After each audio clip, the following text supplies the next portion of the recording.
The attorneys for Paris James and Jerry Scott filed a motion saying they need to investigate the new evidence turned over to them by the prosecutor. She was 9 months pregnant, just days away from meeting her baby girl. The name was already picked out, Tameisha Price. The baby room was completely ready. Baby clothes were washed and carefully folded. But in one terrible moment, everything came crashing down. 2 gunshots, 2 precious lives lost. No warning signs, no second chances. And this wasn't just another heartbreaking news story. This case shocked everyone who heard it. Even experienced police officers said they'd never forget what they witnessed that day. Because it wasn't a complete stranger who did this horrible thing. It wasn't some random act of violence from someone she'd never met. It was deeply personal. The betrayal behind it will leave you completely speechless. One moment, she was filled with hope and excitement, getting ready to hold her precious daughter. The next moment, she was gone forever. And the people who were responsible? You won't believe who they turned out to be. This is the kind of story that stays stuck in your mind long after you hear it. The kind that makes you question everything you thought you knew about trust, love, and loyalty. So please don't go anywhere. What happened before the life sentence was finally delivered is even more disturbing than you can imagine. And nobody's been telling that part of the story. Until right now. Tameisha Price was 34 years old and living her life in Toledo, Ohio, a city like so many others across America, filled with its mixture of beautiful moments and heartbreaking struggles. The kind of place where people still smiled and waved at each other when walking down the street, but also where police sirens were common enough to become background noise. Toledo wasn't unfamiliar with violence. In fact, in recent years, serious crime, especially dangerous gun violence, had been steadily rising. Streets that were once filled with children riding their bicycles and playing games now echoed with troubling news reports of shootings, carjackings, and terrifying domestic disturbances. But even in a city that was struggling with safety issues, what happened to Tameisha would stop everyone completely cold. She wasn't the kind of woman who tried to make newspaper headlines or get attention. She didn't chase after fame or create unnecessary drama in her life.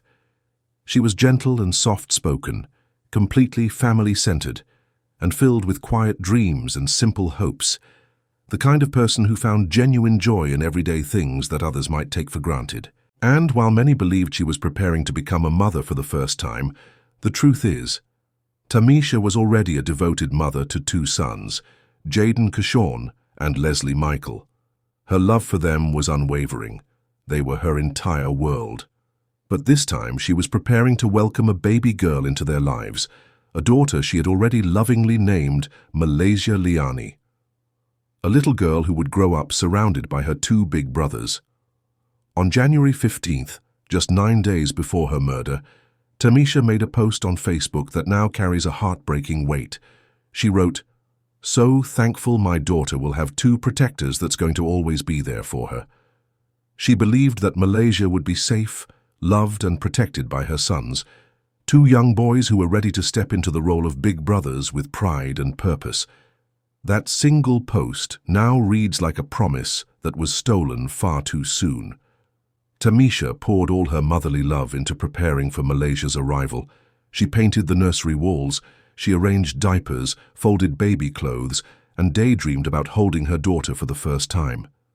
It wasn't just about becoming a mother again. It was about building a full, loving family. Those who knew her said she was glowing with happiness. She walked differently. She spoke with a peaceful joy.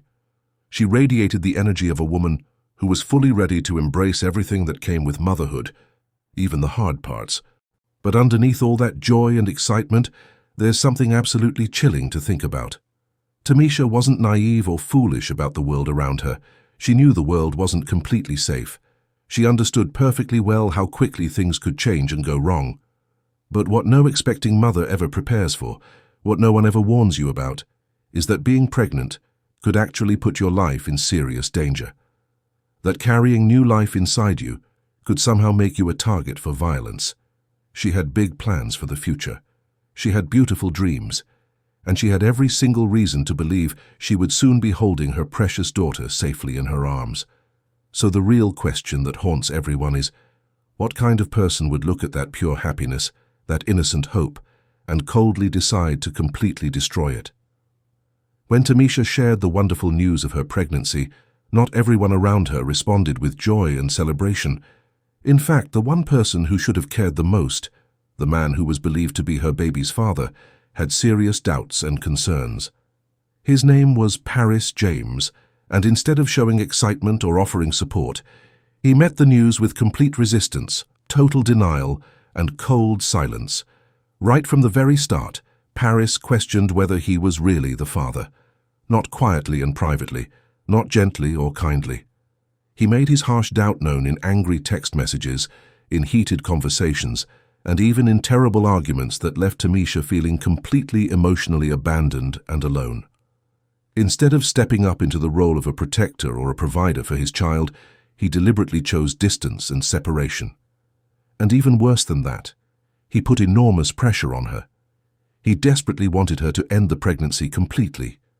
He pushed relentlessly for it, insisted absolutely on it, and made her feel like carrying the baby was some kind of terrible mistake. And when Tameisha bravely stood her ground, when she made it crystal clear she would keep the child and raise her with love whether he helped or not, Paris James didn't continue to argue with her. He simply disappeared from her life entirely. For many long months, he completely ghosted her. No phone calls, no check-ins to see how she was doing, no financial support or emotional help. And yet, silence doesn't always mean someone has given up and moved on. Behind all that quiet, something much darker and more dangerous was slowly brewing. Because Paris James wasn't alone in his denial and anger. He had a close friend, someone who was close enough to know the whole complicated story. His name? Jerry Scott. A man who wasn't just passively listening to complaints but was possibly actively plotting and planning something terrible. It's a truly chilling thought that someone who wasn't directly involved in the situation could choose to involve themselves, not to help and support, but to harm and destroy. And for what possible reason? Wounded pride, burning jealousy, deep shame. Was Paris terrified of being called dad and having that responsibility? Was he furious that the choice about the baby wasn't completely his to make? Or was it something even colder and more calculated? A twisted belief that fatherhood would completely damage his reputation, ruin his comfortable life, or tie him permanently to someone he didn't want to be connected with? Because the terrible truth is, some men don't just freeze up when confronted with unexpected fatherhood. They actively fight against it with everything they have. And in some completely twisted minds, the problem isn't the innocent baby. It's the woman who's carrying that baby. So ask yourself this difficult question. How far would someone be willing to go to completely erase their responsibility? To protect their selfish ego instead of protecting an innocent child? For Tameisha, that question wasn't just hypothetical or theoretical. It became her terrifying reality. And the final consequences were absolutely deadly. It was January 24th, 2024, a bitterly cold Wednesday evening in Toledo, Ohio. Inside her comfortable home on the 800 block of Vance Street, Tameisha Price was finally getting a peaceful moment to breathe and relax. She was in her very final days of pregnancy. Her baby girl, Malaysia Liani, could arrive at any moment now. Her hospital bag was completely packed and ready. Her baby's clothes were folded and waiting. There was love filling the air. And complete silence. She had absolutely no idea what was coming toward her. Sometime that evening, two men approached her front door with deadly intentions. They didn't knock politely. They didn't call out her name. They violently forced their way inside, with loaded weapons in their hands and a terrible mission in their minds. In one horrible instant, peace turned to complete terror. Tameisha was sitting comfortably in the living room trying to relax. She never even made it to the door to see who was there. Gunshots rang out, sharp, fast, and absolutely final. They weren't warning shots fired into the air. They weren't wild or random bullets. They were carefully aimed, completely deliberate, meant to kill without question. Tameisha was hit multiple times by the bullets. She collapsed to the floor. No one was there to help her. No one was there to protect her or call for help. Inside her womb, Malaysia, just days away from entering this world and taking her first breath, died too. The attackers didn't touch the television. They didn't open a single drawer to look for valuables. They didn't steal a single thing. This wasn't a robbery gone wrong. It wasn't a case of mistaken identity. This was deeply personal. This was carefully planned. This was pure evil. And here's what television viewers don't often hear about on the evening news. When her worried family hadn't heard from her for too long, her mother came by the house to check on her. What she discovered there will haunt her for the rest of her life. Tameisha was lying there on the floor, completely still, totally silent, absolutely lifeless. Her belly was still full of her unborn daughter, who would never be born. There were no signs anywhere of a violent struggle or a desperate fight for her life. Why not? Because she knew her killers personally. She completely trusted them. She likely let them into her home with no fear or suspicion. And they repaid that innocent trust with deadly bullets. The people she had once welcomed into her life with open arms, the people she had once laughed and shared good times with, were the exact same ones who had coldly planned her death. They didn't just kill her. They completely erased her future.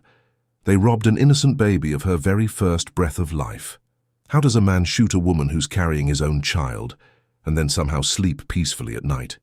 That's a question that should keep every one of us awake and thinking.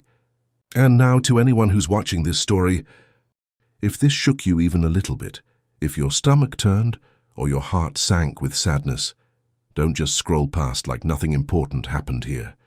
These stories, they get buried and forgotten.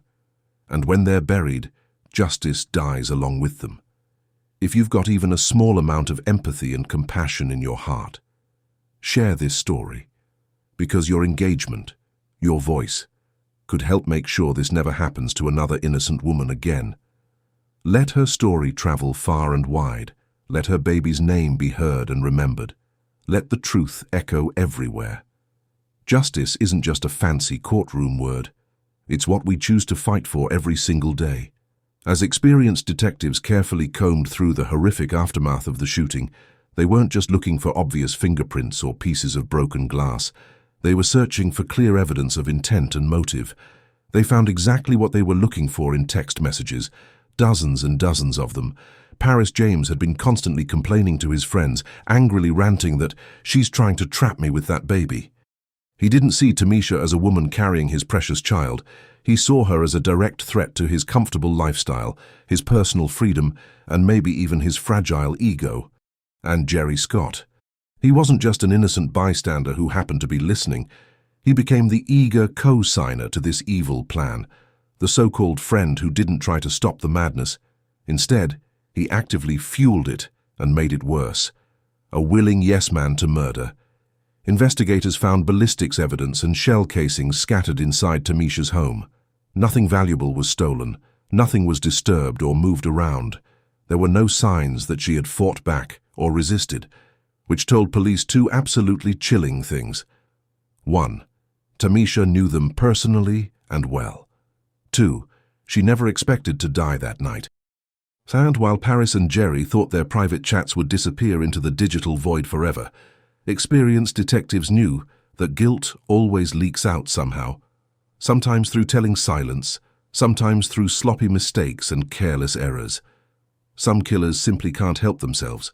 The same dangerous arrogance that drives them to commit a terrible crime also makes them think they're much smarter than the law.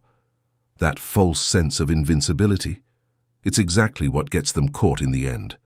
The courtroom sat in heavy silence for many long months, waiting. Why the delay?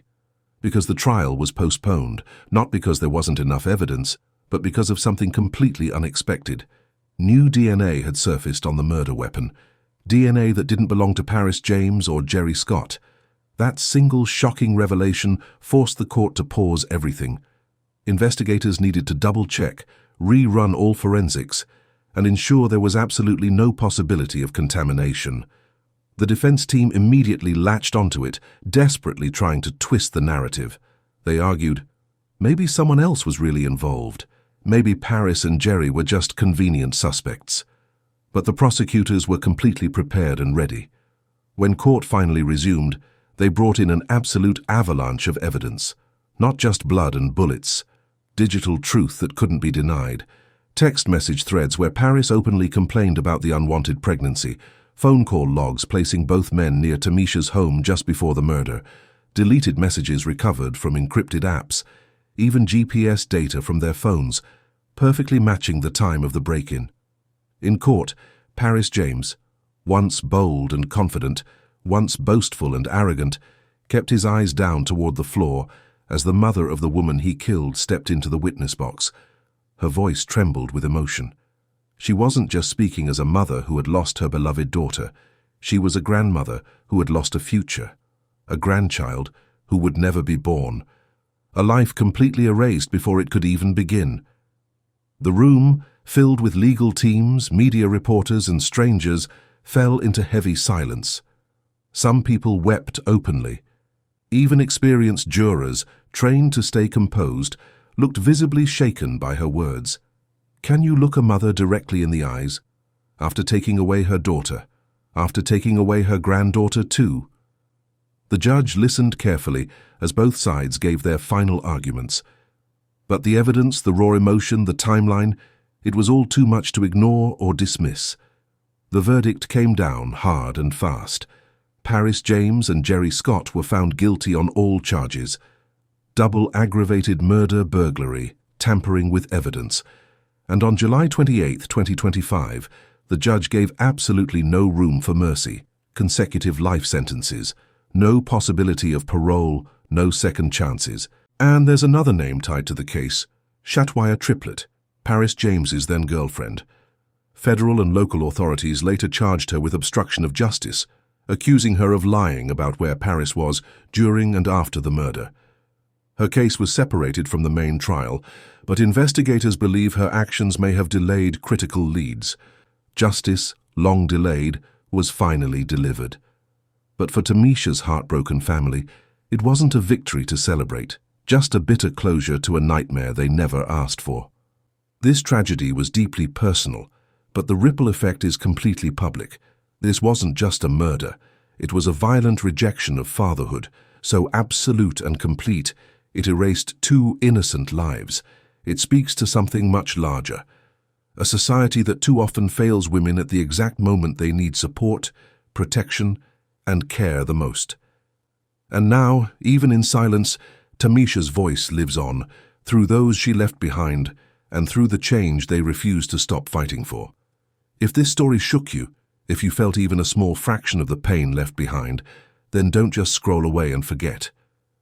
Staying silent helps absolutely no one. Being informed is the first defense against the next tragedy. Every person who watches this, every person who shares this, every person who hears Tameisha's name, it matters more than you know, because the next victim might not make the evening news. The next mother might be your close friend. The next baby might be your sister's child. The next candlelit porch might be your neighbor's house. If you've made it to this point in the story and haven't shared it, haven't subscribed, haven't told someone what happened here, ask yourself why. Why wouldn't you want more people to know what happened to her? Tameisha Price and Malaysia never got a second chance at life, but maybe someone else still can. This case was absolutely heartbreaking. What would you do to stop this from happening again? Share your thoughts, tell us where you're watching from, and drop a purple heart emoji if this touched your heart.